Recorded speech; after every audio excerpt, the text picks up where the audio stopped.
boum, boum, boum, tch, tch, tch, boum, tch, boum, tch, boum, tch. Voilà, c'est parti. Dans la saison numérique cette année, on va proposer des siestes sonores.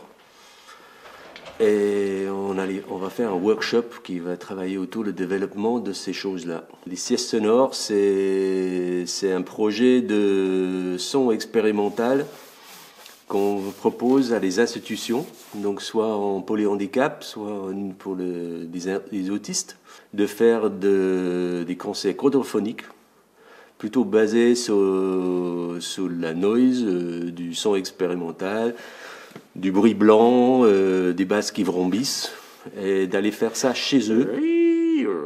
Et donc, avant des concerts, on va passer une semaine au Bastion, en ébullition et en workshop avec des gens de Brut-Pop et de Paris et de Résonance à Marseille, autour des dispositifs qui vont nous aider à contrôler ces siestes sonores. Je suis un peu la partie bidouille numérique du collectif 3615 Seniors qui participe à l'aventure. Pour les siestes sonores, moi j'ai commencé à travailler sur des petits dispositifs faciles à fabriquer, faciles à reproduire avec les outils qu'on trouve dans les Fab Labs. Nous ici, dans l'atelier de Tricyclique, on a la possibilité de fabriquer aussi beaucoup de choses. On fabrique les circuits imprimés aussi directement ici.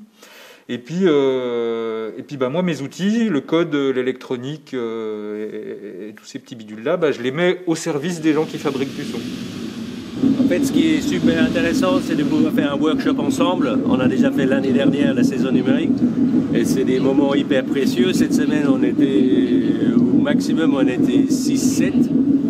Alors, je suis Antoine Capet, je suis fondateur d'une association qui s'appelle Brut-Pop, qui est une association qui se dédie à la création sonore et à la création numérique avec les publics en situation de handicap. Et ça fait plusieurs années qu'on travaille avec les Tricycliques Dolls, qu'on vient souvent à Besançon. Et donc on avait envie de proposer quelque chose qui est vraiment basé sur l'écoute, principalement avec quelques degrés de participation. Et l'idée, c'est vraiment beaucoup de choses qui génèrent des fréquences, des ambiances et des choses comme ça. Avec la particularité, c'est qu'on est sur un système sonore de quadriphonie, ce qui veut dire que au lieu d'avoir une diffusion classique avec une enceinte à droite, une enceinte à gauche, on est encerclé par 4 grosses enceintes qui permettent de faire des dynamiques où le son tourne dans l'espace pour rendre un peu la chose un peu plus sensorielle. Et du coup, il y a tout l'enjeu de cette semaine, ça a été de créer des programmes qui nous permettent de faire circuler ce son dans l'espace pour le rendre un peu plus vivant. Je m'appelle Mathieu Calvez et je travaille avec Antoine Capet de Brut-Pop qui nous a invités ici à Besançon pour travailler autour de la quadriphonie. Là, autour de la quadriphonie, donc en fait l'idée c'est d'arriver à faire tourner le son. Donc pour ça, il y a pas mal de méthodes. Mais moi, en l'occurrence, ce que j'emploie, c'est des circuits électroniques qui permettent de faire tourner de la lumière. Enfin, c'est des petits circuits qui sont assez simples. Enfin, je ne sais pas si vous voyez toutes les devantures de magasins où on voit des LED qui clignotent.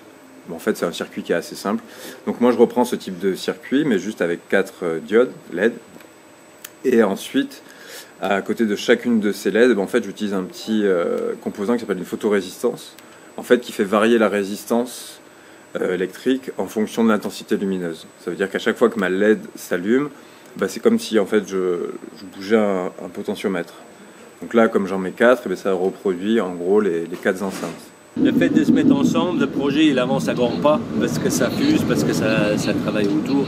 Ici on avait des objectifs d'essayer de créer un monde de concert. On va mercredi à la Masse de Franois et après on fait la maisonnée de Fran dans le Houdou et après la maisonnée d'Amani. Donc la maisonnée c'est 2 institutions autistes.